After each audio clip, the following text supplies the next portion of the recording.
The following podcast is brought to you by Iconic Nation Media.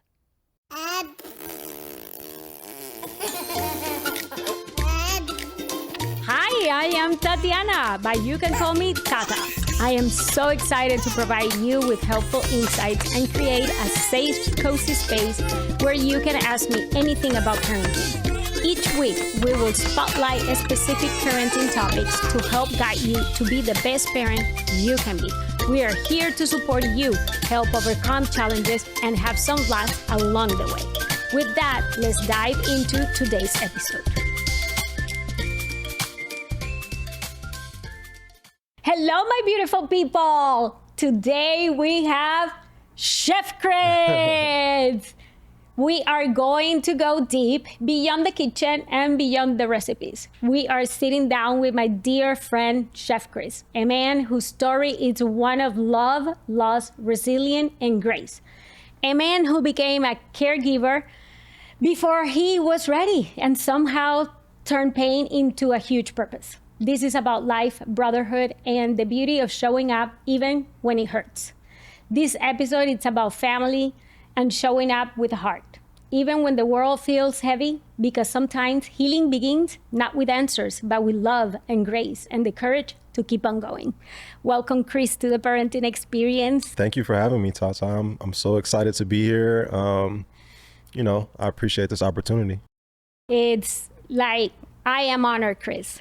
You know, since we met like 7 years ago, and I heard or knew a little bit about you and how we became friends, I have always told you how much respect and admiration I have for you. And it's not like a phrase to say it. It is like the truth.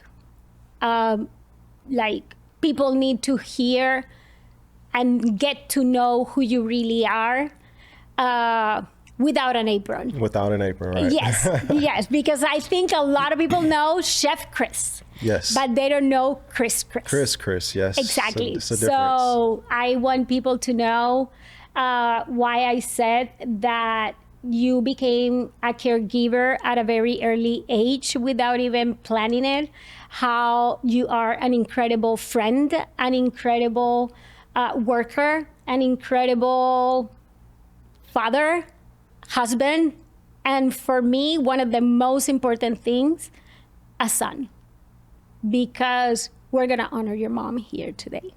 So let's start with one of the most important women in your life, and that woman is your mom. Yes. What kind of woman was your mom? Because I think you are a reflection of her.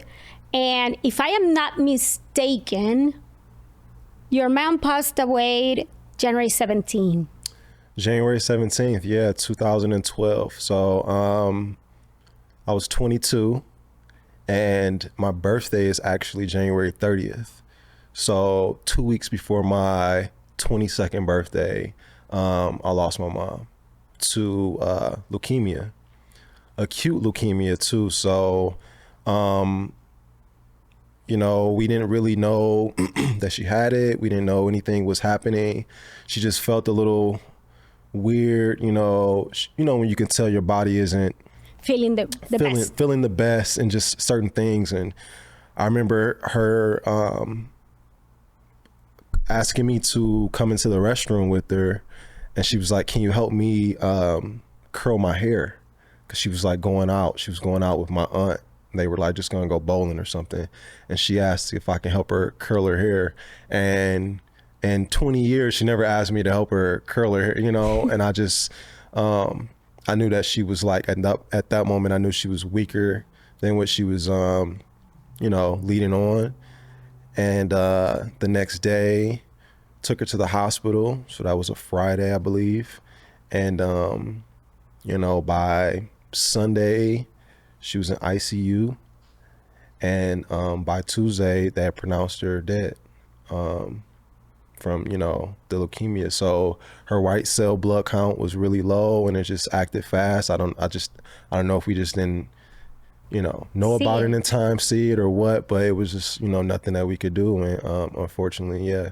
So she literally passed within 5 days or 6 days. Then 6 days. Wow. And I'm the oldest of 3. So, you know, for me, it's like, I don't even think to this day I've really kind of had, because every time I like talk about it, I start to break down. It's okay. Because that's what we're here for. I don't think that I've really ever had a time to really grieve, you know, because I am the oldest. So it was like, when everything did happen, how it happened, you know, I just went into like, is everyone else okay?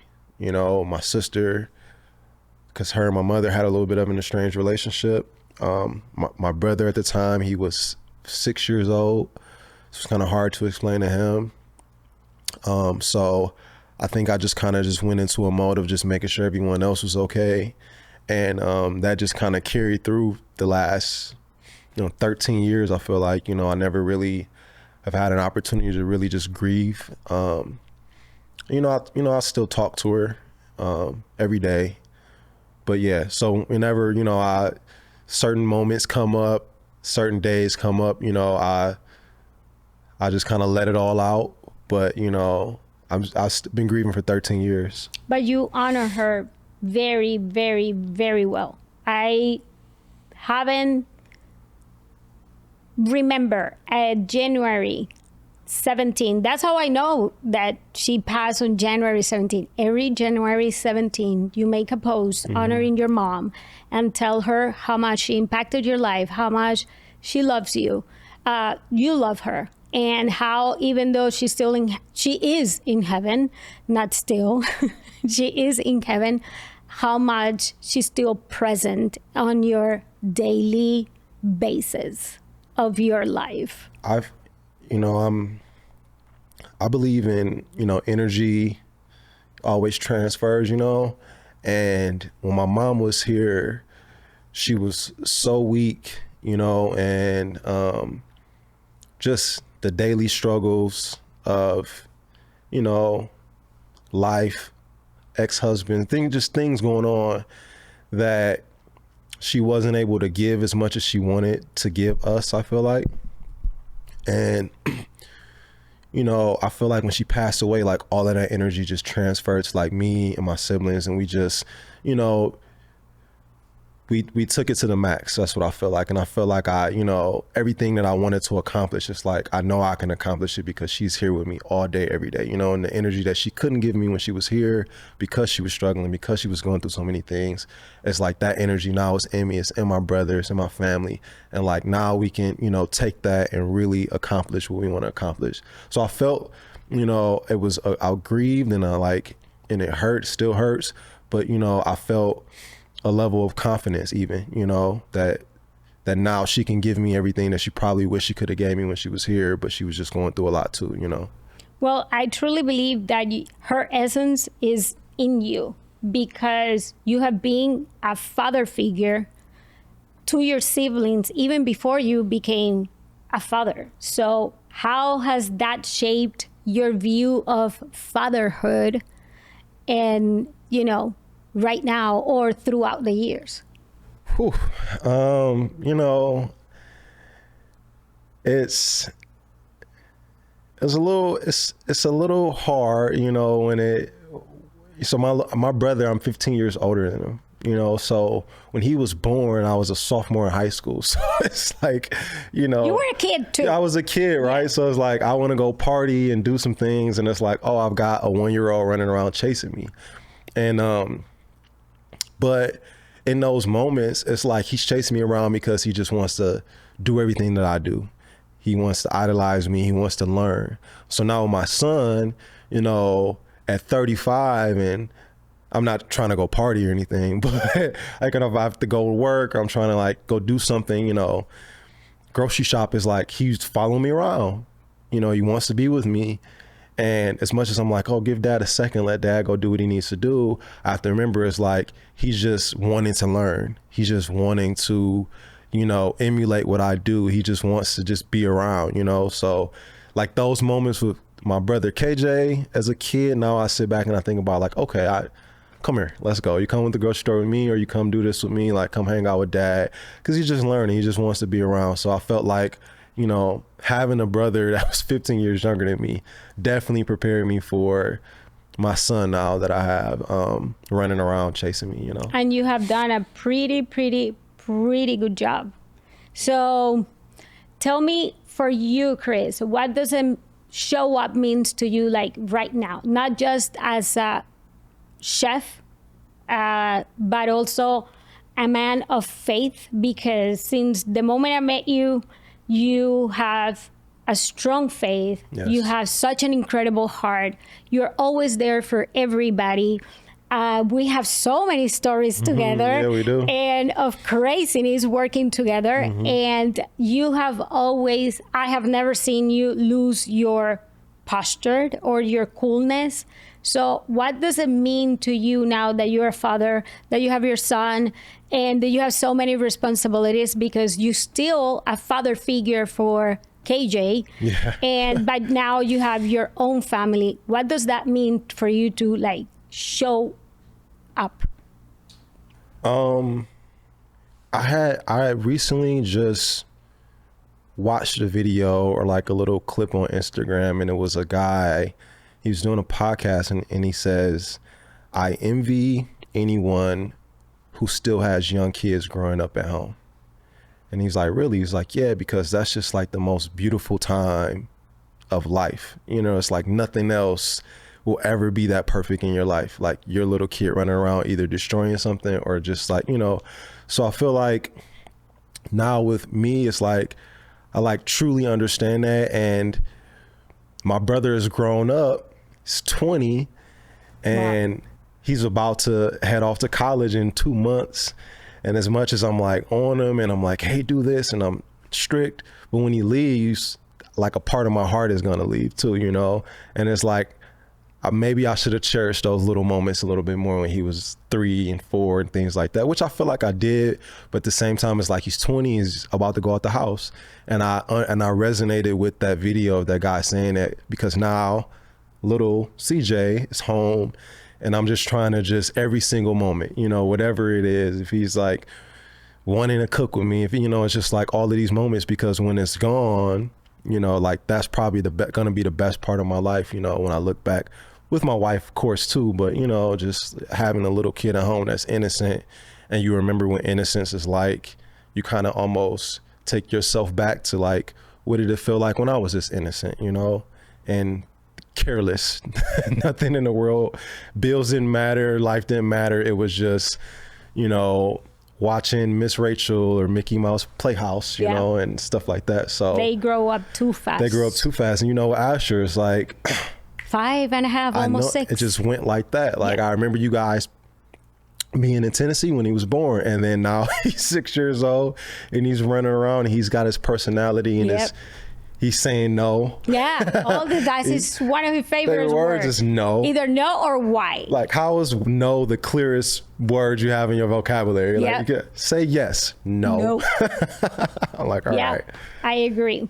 Chris, can you tell us a little bit about how your struggles, and feel free to, you know, be as open as you want to be. The mic is yours, but I think, and that's one of the reasons my respect for you goes so long, because as a man, I truly believe that, you know, we need more men like you in this life, and, or my husband. We need more Chris's, more Marks, and other good men out there. And, you know, we are in difficult times right now. The world is crazy. How does your struggles make you who you are, you know, with the values of your mom as well, and to where you are right now? Because I consider you an extremely, extremely successful person. For me, success is not money. For me is the values that you have, the husband that you are, the son that you are, because, you know, regardless of your mom being in heaven, you're still her son. And the husband that you are, you have a hot, you know, drop their gorgeous wife that we're gonna have here. And you know, you are like the full package, but I know also that you went through a lot. So can you share a little bit about it? Because I truly believe that, you know, that you can take a lot of goodness out of your pain. Yes. You know, it's funny because growing up, I knew we were struggling, but I didn't feel it, you know? And what I mean by that is like, you know, inside of our home, it was loving. It was dinners every night, even though, you know, my father wasn't around, and, you know, me and my siblings, we have different fathers too. So that also complicates our world, the dynamics of everything. Sometimes yearning a little bit more for love from one of my siblings' fathers rather than mine, you know, because he wasn't around. But inside of our home, it was structured. It was homework. It was dinner. It was, you know, comfortable. We lived comfortable. Christmas looked just like this. Awesome. I love that. Looked just like this. But I would step outside of my door, and then I would go to my friend's home, and I would go like, wow, you guys don't have this same, you know, but we're all struggling. I just know that my mom tried to make sure that even though we were struggling and we weren't, you know, things were hard for us, that she made sure we still had structure in our home, that we still had love within our home, you know? So I feel like a lot of that kind of hit me like going through my stage of like growing up, becoming a man, you know, those tender ages of like 13 to 16, you know, it's because as a young man, a young boy, you don't look in the mirror, you look at your father, that's your mirror, right? You know, you look at him and say, oh, this is what I'm gonna look like when I get older, right? Yeah. I'm gonna be tall, I'm gonna be strong, like this is what my mirror is. And when you don't have that mirror at 13 to 16, that young age, and you have to actually look in the mirror, right? You don't have an answer. You're just looking at something that's still developing. And I think that's when a lot, you know, for me, whether it was anger, pain, a lot of emotion started to happen around that time. And then, you know, acting out, you know, not listening to my mother as much, right? Like and that struggle right there, that was like a very hard age for me, you know. But at the same time, my mom is strict, so it wasn't too much acting out. It wasn't too much coming in late and doing things, because, you know, my mom was a big lady. She was 6 feet tall too, so she was bigger than me until I was almost 17, you know. So she didn't mess around with those things. So even though I was going through those struggles, I kept structure. I started working in restaurants. You know, that's how you started. That's kind of the path, right? Like at that age of like, what path do I take? Do I hang out late and do bad things with my friends who are doing bad things in this environment that's, you know, not structured like my home is? Or do I find a little bit of structure in this kitchen space, right? Not knowing that will kind of become my solace. But it did.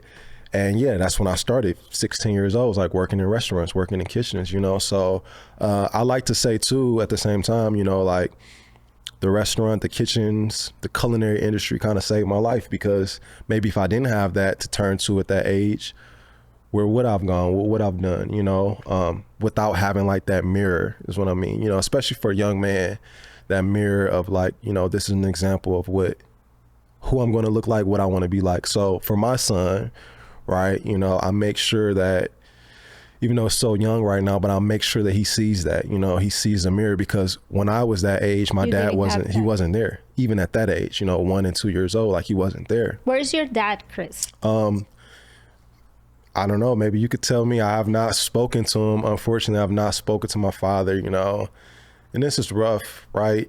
Because now he's a grandfather. And now that's another question I'm going to have to answer to my son when he's like, hey, where's my other granddad at, you know? But yeah, I haven't spoken to him in maybe 20 years. Wow. maybe 20 years. Yeah, maybe 15, 16 years old. Yeah. So, do you have any unforgiveness towards your dad? man, Tata. Whew.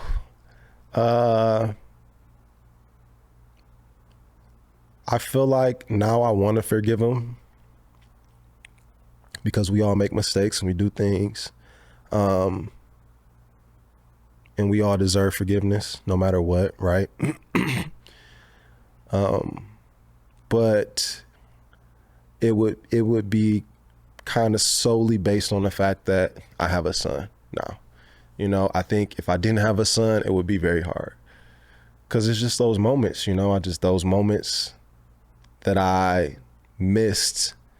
And I'm just like, why? You know, why didn't you want to be there? You know, why didn't you want to, when I went to prom, you know, like, why did you choose not to, you know? What was more important?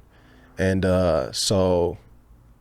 but I'm working on those things, you know. It's so hard. It's so difficult. It is. Anyone that's like in that circumstance or position, you know, it's difficult. It's hard, you know.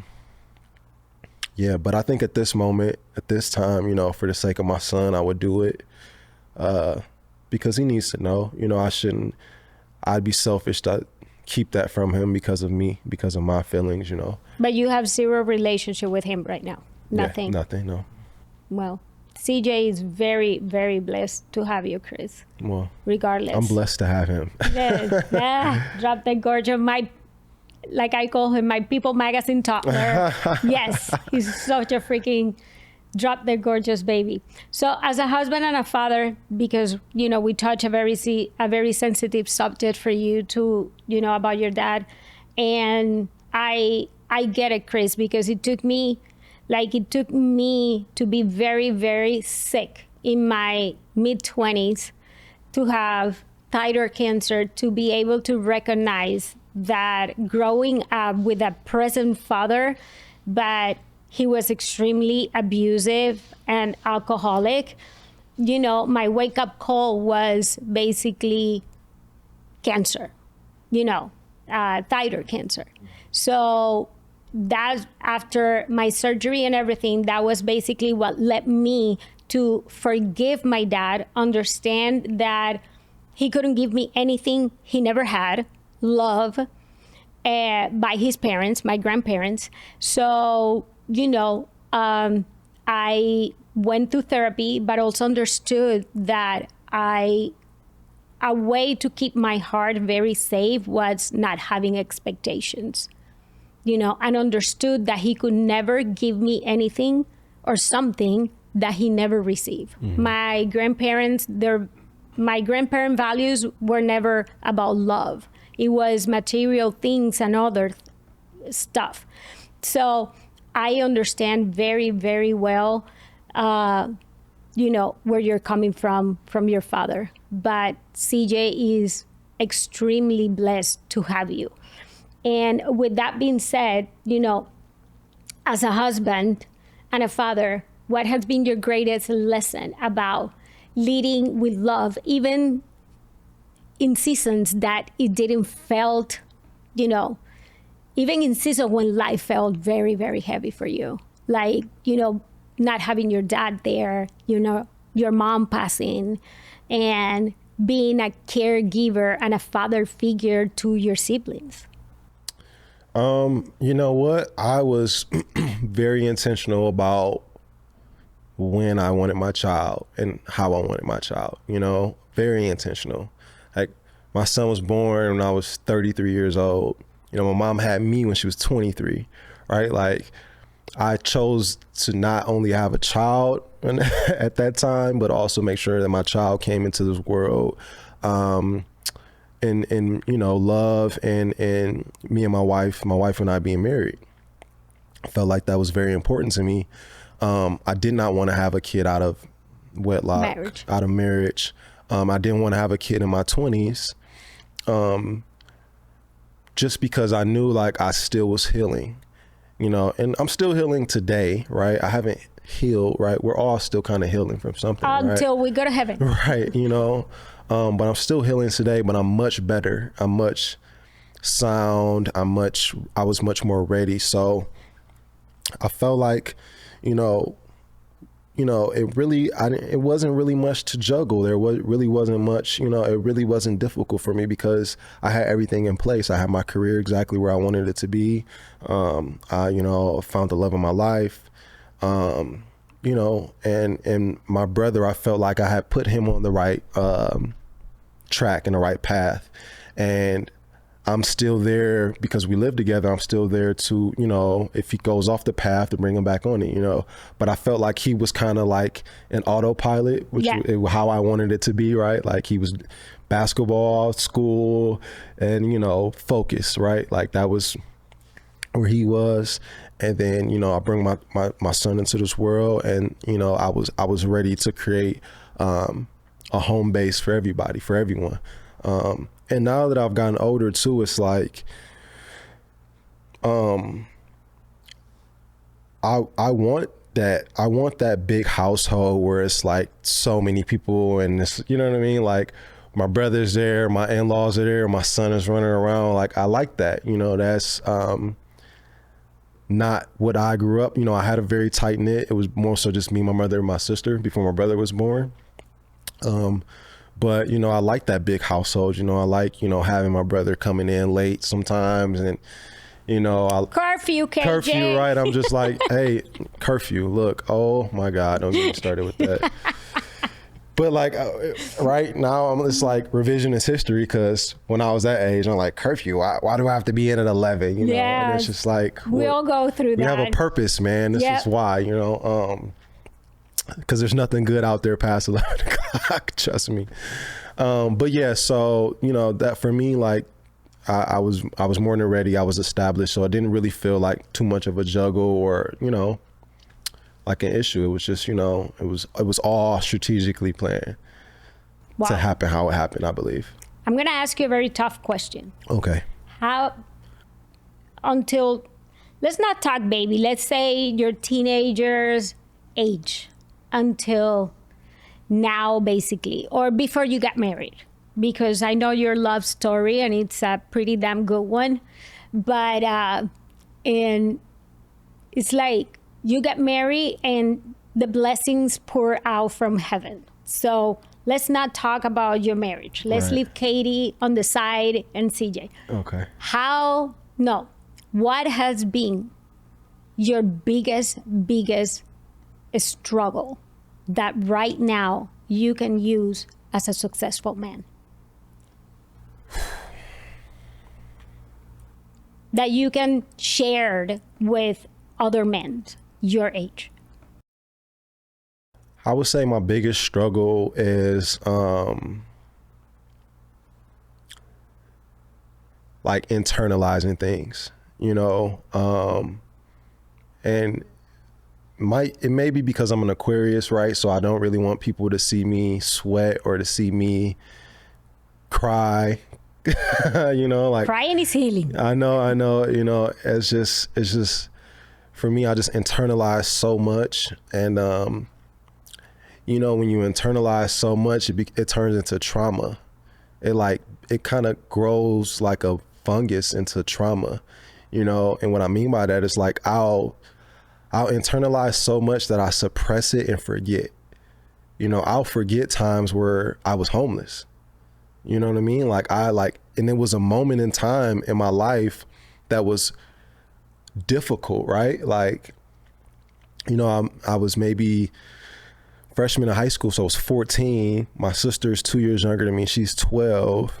And I remember a time when we were, sleeping in a car, and we were taking turns sleeping to someone will watch out, to make sure that no one will rob us or try to hurt us.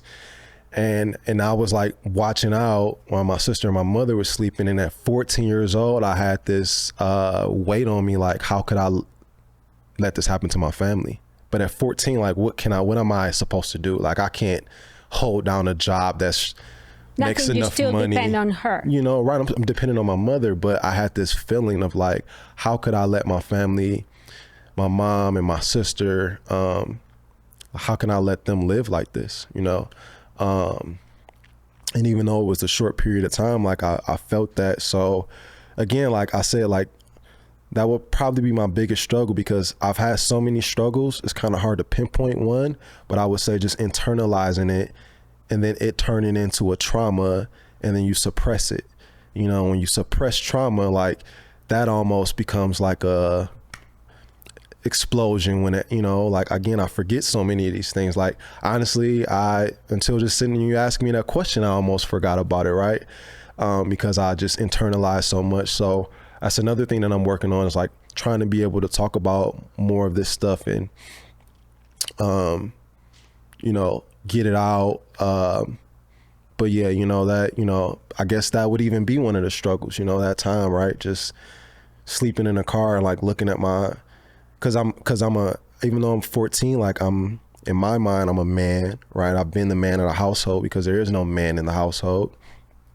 So I'm just looking, and just the feeling that I had at 14 years old, you know, you can only imagine like what 14-year-old should have to feel like that. You know, what 14-year-old is even thinking about, like, how do I find a better way to provide for my family so we don't have to be homeless? You know, 14, you should just be thinking about dating, hanging out. Exactly. Homecoming, skateboarding, friends, whatever, just fun stuff. And like those playing in the snow, playing Detroit. in the snow in Detroit, right? Like all of these things, you know, and you know, those are some of the things. So again, like so many struggles, but maybe that's one I'll pinpoint. But I would say mostly just like internalizing it is just a terrible thing to do. How do you overcome that feeling? Because I'm pretty sure that a lot of men out there with your personality, you know, you turn your generation to be a successful one. The way you talk, I think you broke a curse of poverty, homelessness, and who we know, you know, the complete and whole man that you are right now in values. You know, it's like a complete package of how good of a father you are. You're not perfect. None of us are, but you're an incredible father, husband, friend, loyal, with integrity. And those are things that I have seen in almost eight years that I met you. Mm-hmm. So, you know, we go back to the same thing. You have two choices: either go to the wrong path or go to the right path. Like, how did you were able to not internalize all those emotions and move forward to say, I'm not gonna be here. I'm just gonna use my homeless experience to move forward in life, to be successful, to let this pain give me the fire that I need so I can move forward in life. Yeah. How did you were able to overcome that? I worked more. Oh, but good. You know, by working more, it became my escape. The same way, like, so when my escape was working, so I took on extra hours. So it was like a double whammy. Like, I can make more money. Hopefully I can help us get out of this situation. And then secondly, I can kind of escape the fact that, like, we don't have a place to live. And when I was doing that, my sister would be at school. My mom would go to the library, and this was 2004. So there were no iPads. I just aged myself. And there were not We many, didn't grow up with that. Right, there were not many laptops. So the accessibility for the internet was at the library, your local library. So that's how she would go research places for us to eventually, hopefully, live, apartments, jobs for her to pick up, little side jobs and things, Craigslist. So, but I worked more. And then I also, because I worked in the food industry, I could bring home food for free. So every night I had dinner. You guys we have food on the table. Or at lunchtime, I would say, hey, Mom, I got a break. Come, you know, leave the library. Let's meet up. Let's go outside. Let's have lunch. And then I would just get food from the restaurant I worked at. And then we would sit down and talk and just kind of, you know, figure out what the plan was. And, you know, I hate saying was, but my mom is like my best friend because, you know, she's just such a soldier, you know, and what I mean by that is like worst situations possible, but it's like you don't dwell in it. You figure out a plan. And like those little moments that we had where we would sit down and have lunch, meet up, and, you know, talk about how we were going to get ourselves out of that situation. We laughed, you know, we didn't cry as much as you think we would have. You know, we laughed and we enjoyed those moments because we knew it was temporary, you know. And like, that's, you know, my best friend, because it's like, you know, I've seen her at her worst and she's seen me at my worst, you know. And it's like, we don't judge, we figure out a plan, and we get past it, you know. And that's kind of just what's carried me through life too. And my own journey without her, it's just like, you know, things are going to be rough. You're going to struggle. You're going to go through highs and lows, but, you know, you figure out a plan. You know, you manifest, you know, and that's all we did. We were poor, homeless, really didn't have food to eat. Well, I found a way. Hey, Mom, I got food free from work. Come meet me here. We're going to sit down and eat. All right. Break from her thing at the library, break for me. We ate. We talked about a plan. I went back to work. She went to pick my sister up. You know, they went and did something, right? And eventually we got ourselves out of that situation. Wow. You know, where do you guys took showers, Chris? I'm pretty sure the audience will wonder that. How do you guys shower? We just didn't. Like... We just didn't shower. No, I'm joking. No, so I had a friend who worked at Lifetime Fitness. He worked at Lifetime Fitness in Novi, Michigan. So, you know, Novi. Yes. And, well, he doesn't work there anymore, so he won't get in trouble. But there was a certain time, a certain shift he had, and he would let us come in. And what I would do is, like, I would come in and I would play basketball. And my mom, she would, like, you know, go get in a sauna or something like that, do something. And my sister went to, like, the little play club. And then we shower, and that would be our night. So, well, we're very thankful for Lifetime Fitness. Yeah, we are, because we would have smelled bad and not been good. I love that. So I am pretty sure not a lot of people know that you became, and I love this part about your life after your struggle, because I think it's basically after your mom, it's what kind of shape you to who you are right now. And it is an incredible chef. And I know your mom had a lot of influence in that. When did you realize that you were so passionate about food that, you know, that is basically your passion has become your biggest blessing? So I was working at a restaurant, and in Michigan. Okay. Sorry, I was working at a restaurant in Michigan, and it was an Irish pub called Culinary. So I think in Irish that means like peace and love. So I worked there, and they would do a Easter Mother's Day brunch, and it was Mother's Day. So the Mother's Day tickets were like $40 a person or $50 a person. So I like begged my boss. I said, hey man, could you just take it out of my check?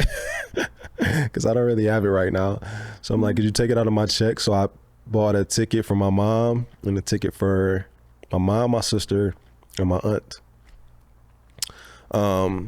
And my aunt too. And I just need to just quickly, of course, you know, because I know she is your second mama now. That is my second mama. I can't wait to meet her. And she is also, you know, one of the most important women in my life right now, because I couldn't even imagine, you know, and that will bring me to tears, because, you know, she now, all of our babies are her grandbabies, you know, and it's like 9 of them. And she's taking on a role. And I know sometimes that I just get caught up in work and life and stuff, but she doesn't judge or get upset or anything like that. She just, hey baby, call me when you get a second. Call me when you get a second. I just want to make sure you're okay. How's everything? She will FaceTime me every day. She'll FaceTime my son every day. So, you know, I just wanted to just give a quick, you know, my aunt, Sita, Angelici is her name, but I call her Aunt Sita. You know, she is like a rock. She is the rock to our family now. And, You know, that's what's so amazing about family. It's like we all can't be here forever. Yes. You know, and for her to take on that role as the rock and keep every one of us together. And, you know, when we come back to Michigan, she arranges that everyone is in the same place, seeing each other, you know. So yeah, that, you know, it's my love too. But yeah, so I got a ticket for my aunt, Sita, my mom, my sister. They all come to the restaurant for Mother's Day, and I'm cooking. I'm on an omelet station. So it's like a live station where there's a bunch of ingredients, and you come up and you say, hey, I like ham and cheese in my omelet. Sure. But I had like 4 burners, you know, like the little Bunsen burner kind of portable ones, I guess you would call it, set up. And I've got 4 omelets at once, and I'm like talking to people here. I'm flipping an omelet here. I'm talking to someone here, flipping an omelet here. I'm just entertaining and cooking at the same time. And my mom is like in the far back corner. She's just watching me like this.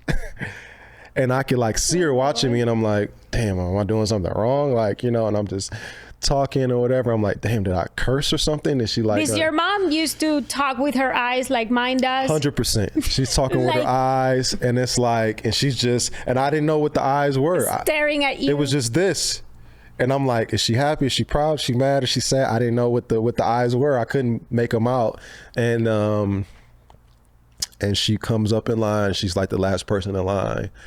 And she tells me what she wants in her omelet, and then I make it for her, and she goes, "You're good at this, Chris." And I was like, "Yeah, whatever. Like, I don't know. I'm just making eggs, Ma. Like, I don't, whatever." She's like, "No, like you're good. You're not just like a cook. Like you could be something." You weren't in culinary school I was just not in yet. culinary school at this time. No. Who taught you what, you know, until that point? Who taught you what you knew to do that day? The just industry. watching. The industry, just being in the industry, you kind of, you know, they always say, there's a saying, 4 years, excuse me, 4 years in the industry is like a master's degree in college of culinary, because you learn hands-on, fast, quick, in the fire. Just in the practice. In the practice, rather than when you're in school, it's a little bit more tapered. You kind of, there's not so much pressure on you, you know, and you could just kind of slowly roll with it. So yeah, I had already been in the industry at that time. I mean, feels like, you know, maybe 3-4 years or something, or yeah, close to 3 years at that time. And she's like, "You're good at it." And she's like, "You're good like the people that I watch on that show, Food Network, you know." And there was a show she watched that she really enjoyed. She's like, "You're good like them. Like, you talk to people, you're entertained, you're likable, and then the food is good." And, you know, as a kid, I'm just like, okay, sure, whatever. Like, okay, like, I don't want to be a chef with my life, because, you know, it's 2007 or whatever at this time. Like, who wants to be a chef when they grow up? Like, that is not an ideal job at that time, right? Now people see it in a very different way. If you're a chef, it's like the help. The help, and right? You back get of the house. Discriminated for that. Back of the house is what they would call it. Like, that was our nickname, BOH, back of the house. And we don't come to the front of the house because we just cook in the fire and the heat and stuff. So I didn't see it as like a lifelong dream.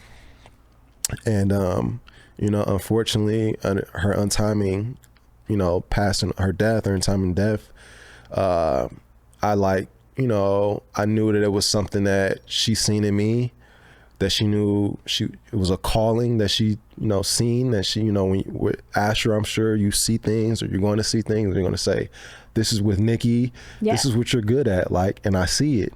It's not like you're trying to do it. Yeah, we have like a weird intuition before they even know it. Yes. Yeah, you know, and the kids, us, we know, we're like, whatever, Mom, sure, like, I want to do this with my life. And we're like, okay, chase that dream, sure.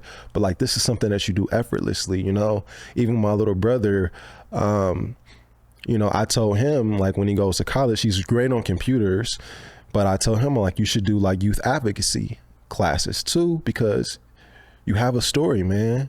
And like, there's some kids that took the left path when you took the right one, right? And you could speak to those kids, you know? So I see that in him. I see basketball and all these things, but like, I see that in him too. But yes, unfortunately when she passed away, that's when I, decided that I wanted to go to culinary school while also still working in the industry, which was difficult. But I wanted to go to culinary school, and I at least wanted to get my degree so she can know that I, followed the passion that she seen in me, and that I, a little light that was flickering, that I turned into something bigger. So, and that's kind of what led me to the path of culinary school from the industry. So backwards, I didn't go school, industry. It was industry, school, back to the industry. And now that has become your passion. And now that has become my passion. It's become more than a passion. It's become like a child, it's like a little kid. It's not a little kid anymore because it's 20 years. So it's like a college student. We will talk about the new baby that you just gave birth, but tell us about, your job, the influence. How do you got where you are right now? Because I will never get tired, Chris. I will say it over and over again. And you are such an incredible example for men of your age or younger or older that feel lost. Like, for example, I have a passion for foster children, and you are such an incredible, example of, you weren't a foster child, but you were homeless. Yeah, I was pretty close. Pretty close. Yeah, it was very close. And you are such an incredible role model for the people out there. Tell us a little bit, whatever you want to tell about your job, how it became your passion, where you are right now, and then we leave the best for last. We talk about your new baby, and then we'll talk about the best of the best, your wife. So I think, for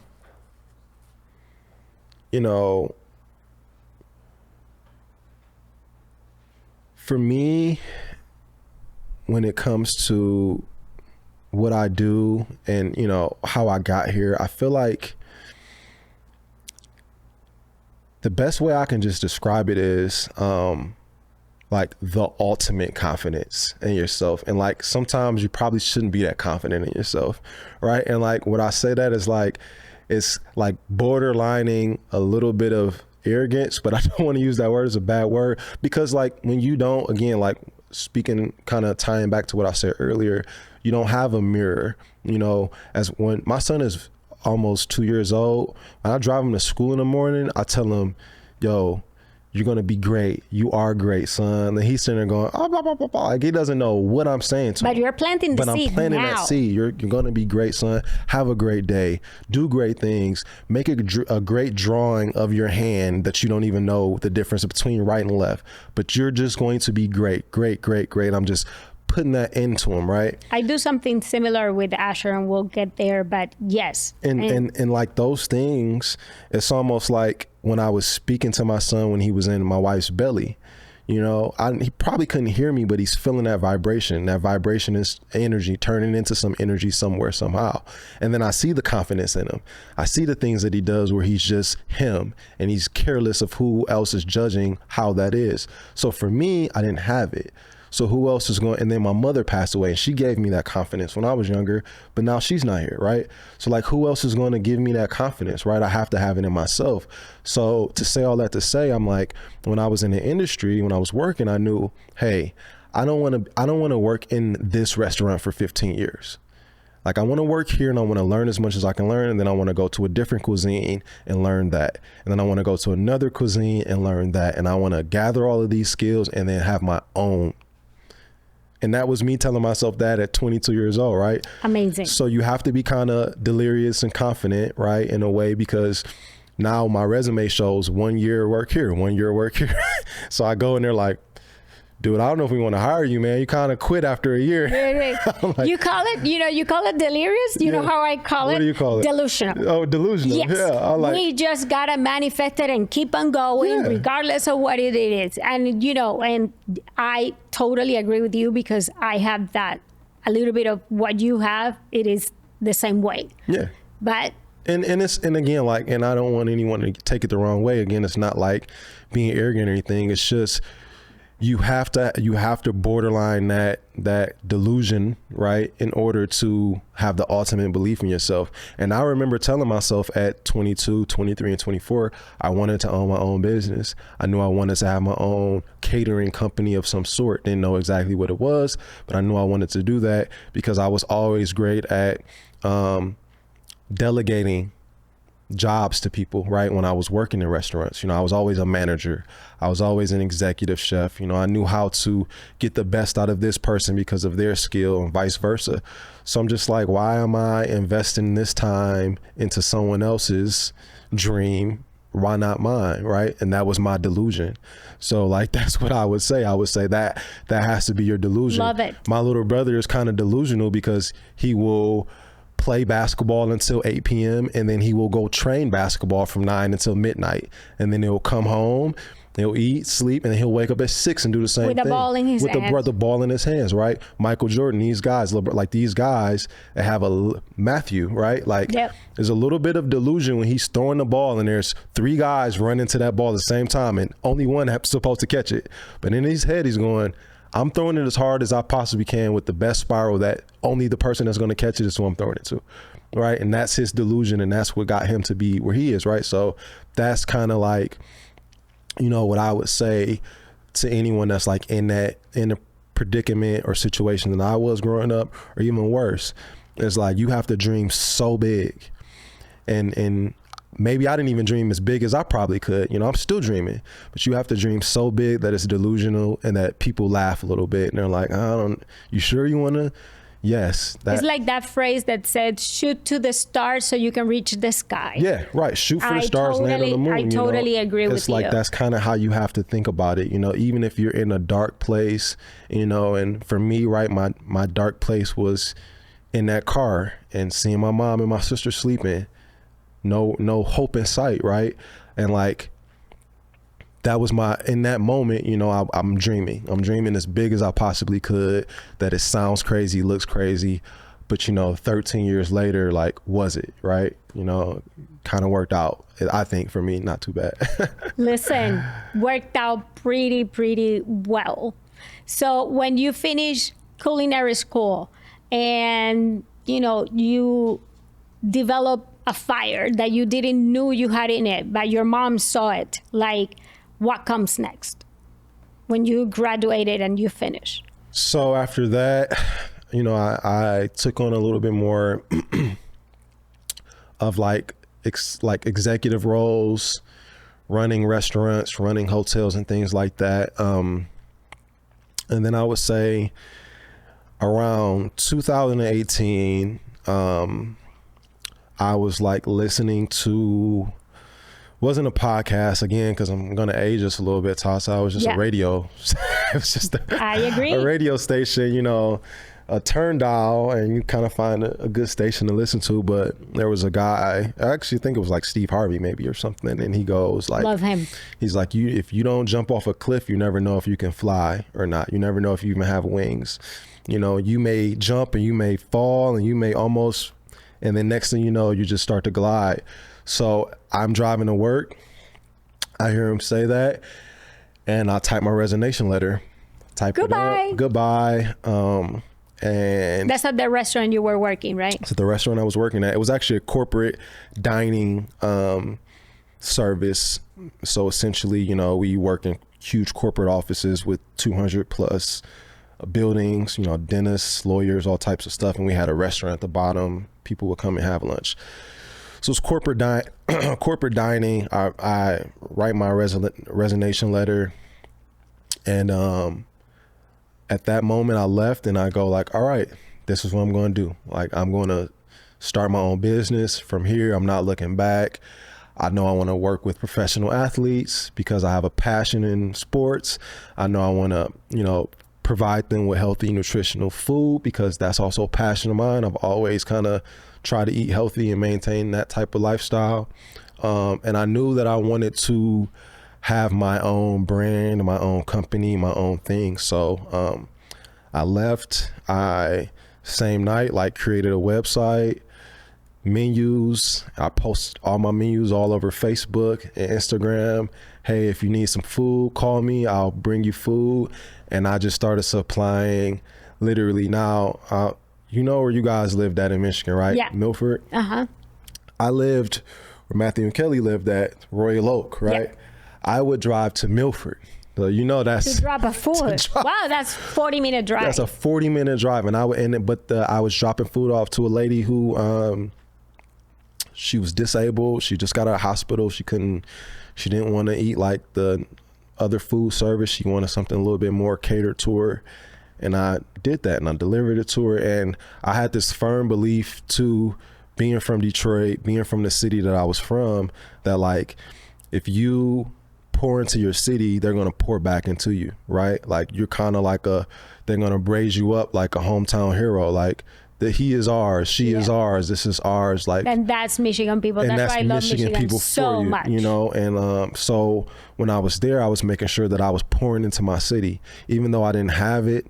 The many resources, I was working out of my own home kitchen, and I was one car that was kind of broke down, but I was pouring into my city, and my city poured back into me. And then that's when I became, I started working with the professional athletes, and someone who I was dropping meals off for happened to work for the basketball team for the Pistons. The Pistons. Right? Yeah, I remember and he that. referred my information, and he said, hey, this guy, he's amazing, he's professional, his food is really good. If you guys need something, like, here's his information. And from there, it just took off. Incredible. And now, who do you work for?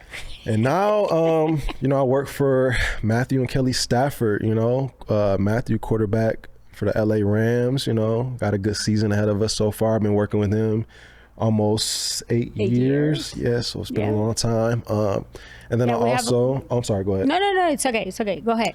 And then I also have my hospitality company that I've been putting together as of recently, Culinary 86. That's your new baby. That's my new baby, right? So tell us about your new baby. So my new baby is, I am trying to bridge the gap between chef and client and chef, right? So there's a lot of chefs in the industry who need work and try to find consistent work, or just work with consistent pay.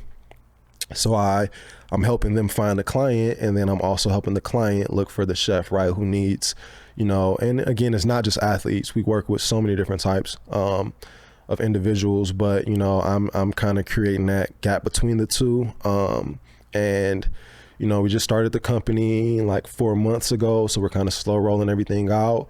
But yeah, we're prepared to do big things. We've currently already worked with, numerous NBA players, some NFL players, obviously. We're trying to track our way into baseball too. And then again, just any individual, any household that could use a service. We offer different types: meal delivery service, private chef in-home, someone to come in your home and maybe just make a couple meals a week, stock your fridge up, just kind of whatever you need. Events too. I've just been in this part of the industry for a while now, the private chef industry, where I just understand that of it, where it's, the food is also important, but when you have a private chef, there's that privacy in your home, that you can be trusted. There's also the professionalism, knowing that, the chef is going to create a menu specifically for you, that's going to shop locally for you. All of those things, that's important, so I feel like I've got a good hold on it, and now I want to expand it to different chefs and different clients, and now that's my new baby. Incredible. Okay, I promised the parenting experience audience that we were gonna save the best for the last. Yes. Talk us about Katie. Oh man, the woman that stole your heart. You are taken 3 years ago, right? Yeah, 2.5 years ago. Well, yeah, 2.5 years ago. You need to remarry again.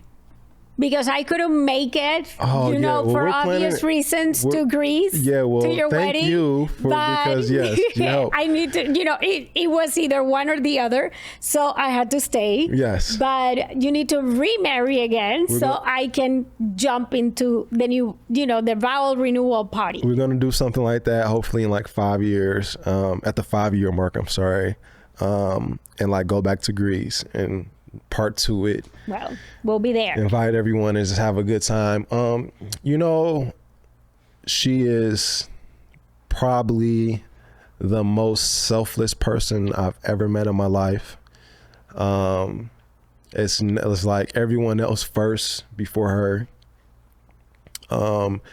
She is an amazing partner because she uplifts me, very similar in the same way that my mom did.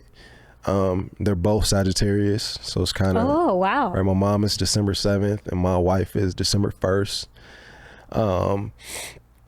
So she sees things in me before I see them in myself, the same way my mother did.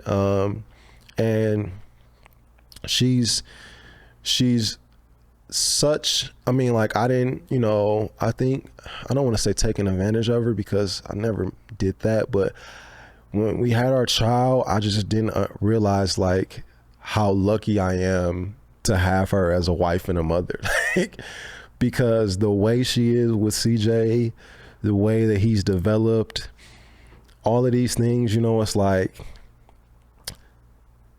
it's just, I just didn't understand it, you know, like I didn't understand, you know, parenthood.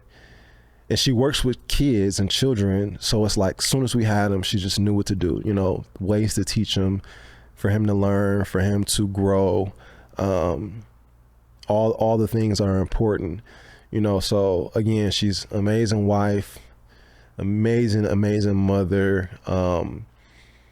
I'm going through this journey of life with her, and I wouldn't rather go through it with anyone else. You know, we're kids from Detroit. All right. So this LA is different, you know, it's a Totally different lifestyle than we're used to. And she's from a smaller part of Metro Detroit. I'm from the city, you know, big Where city. is she from? She's from Lincoln Park. Michigan? Lincoln Park, Michigan. Okay. So she's like, it's even more of a small town home feel where she's at. And, you know, and you know, and she made this journey. Well, she was living in Utah for work, but she moved from Utah. She was going to go back home to Michigan. She moved from Utah to LA to for us to be together. So she's taking on this journey with me. I wouldn't rather have anyone else on this journey. And, you know, that's my soulmate. I love her so much. And, you know, I can't wait for you guys to sit down and talk and for her to give you all of her, you know, special information that she has to give to the world. She's a very reserved person. She doesn't like the spotlight. Me neither. Yeah, and look where we are. Yeah, right. So this will be new for her, different for her. But you know, again, you know how special she is, and you know, she truly is, Chris. And I think I truly, you know, because of obvious reasons, we don't have the opportunity to hang out with each other because our work schedule are always completely opposite. But you know this, and she knows, and I think my love for you grew up more because when we both moved here to LA, I was dealing with so much uncertainty when it came to Asher due to a genetic disorder that he had, and we never knew he had it until he was past 2 years old because the testing was 5 months. And I will never forget that. I don't know what we were talking about, and I think I still have that text message that you sent me, and it said, "Hey Tata, I have a friend. I think you guys were in the early stages." She is, do you remember that text? Yeah. She's in special needs, and if you need something or someone to overseas, you know, or teach Asher, you know, let me do a text and I can introduce you to her. And from the moment you did that, without even us knowing details, Asher had zero assessment. We were here, I believe, like 5 or 6 months in LA. We knew nobody, like nobody. I was still flying back to Michigan for pediatric to see his pediatrician checkups, because we had no pediatrician, we had nobody. And for more than we Google, like Katie was the only one. And I will never forget the connection that she did with Asher, the patience that she did when she started working with him, because he lost his language, he was nonverbal, and just the love. It was like a love at first sight. And just seeing that, it was like, she knows, and every time I come into tears and tell her how thankful I am for her. And just seeing that God has blessed you with a woman like that, and that's the mother of CJ and your future children. When you lost your most important female figure in your life, is such a breathtaking, Chris. Thank you. Really. You took your time to get married, and you did it right. Thank you. She's truly special, and like, we love her. Yeah, that's my baby. I love her too. If there's anything else, Chris, you would like to share here with like the parenting experience audience, this is my second episode, and you really had to be one of my first ones because of what you mean to me, and the friendship we have, and the love and admiration and respect I have for you. I don't think we have ever had any issues working together. Like, I have so much respect for you, Chris. Well, I love you, and I have so much respect for you.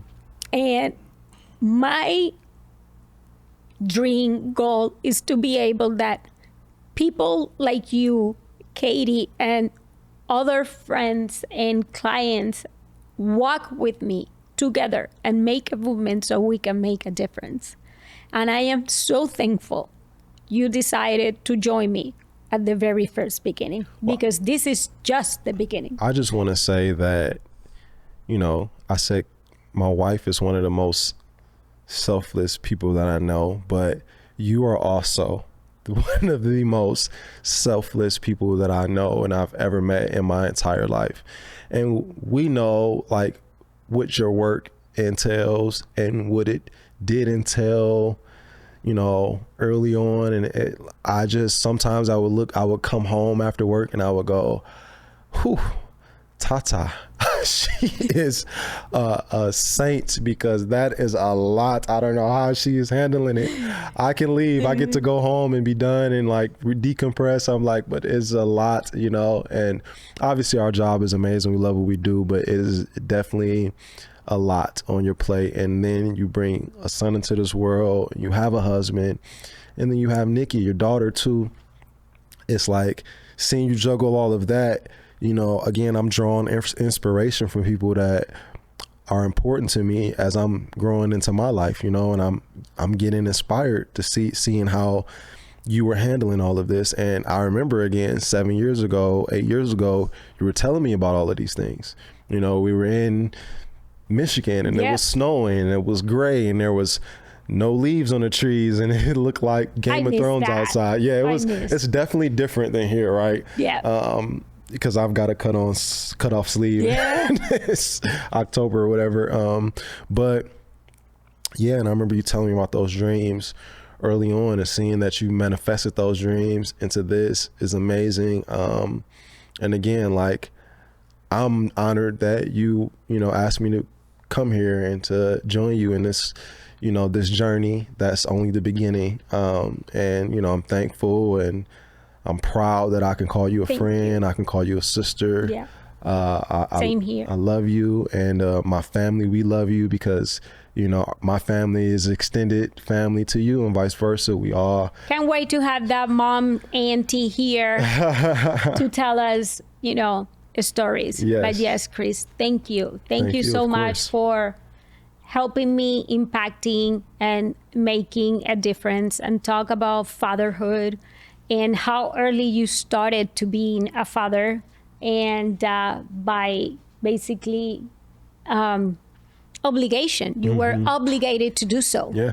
And, you know, due to your mom passing. So it is it is truly an inspiration. And I don't say this lightly, or as a friend or as a coworker, because I love you. You are an inspiration. Thank you. People need to know, you know, your struggle and see where you are right now, that dreams do come true.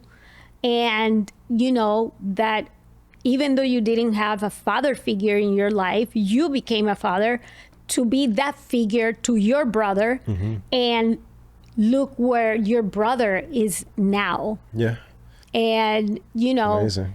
And that says who you really are when it comes to your values, your integrity as a husband, as a father, as a friend. So, like, we are like literally so blessed, and I truly love you. Love you too, thank Tata. you for remember that healing after starts when we show up. That's basically. And I am going to pray for you and your father that he gets the opportunity to see the incredible son that he missed when he didn't raise you, and that CJ gets the opportunity. If it is God will, it will happen. But at least if he gets the opportunity to see his grandchild, even though if it is via pictures or from a video from far away, what he's really missing. So I thank you for being here and helping me make awareness, create a difference, and to men's out there to be able to look up to you. Do you remember what I told you, that I will have Asher look up to you as a role model? And I told you that when he was born, and 5.5 years later, I will still say the same. I will always have Asher look up to Uncle Chris. I love you. Love you too. Thank you. Thank you for being here. This was amazing.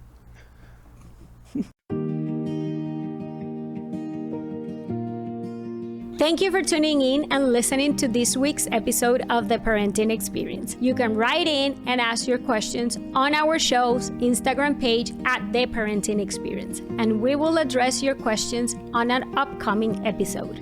If this episode helped you, we would love for you to share this episode with your partner, your sister, brother, and extended friends and family. Share the knowledge and support we're giving to you. Please rate and review the show on Apple Podcasts and Spotify, and we will greatly appreciate it.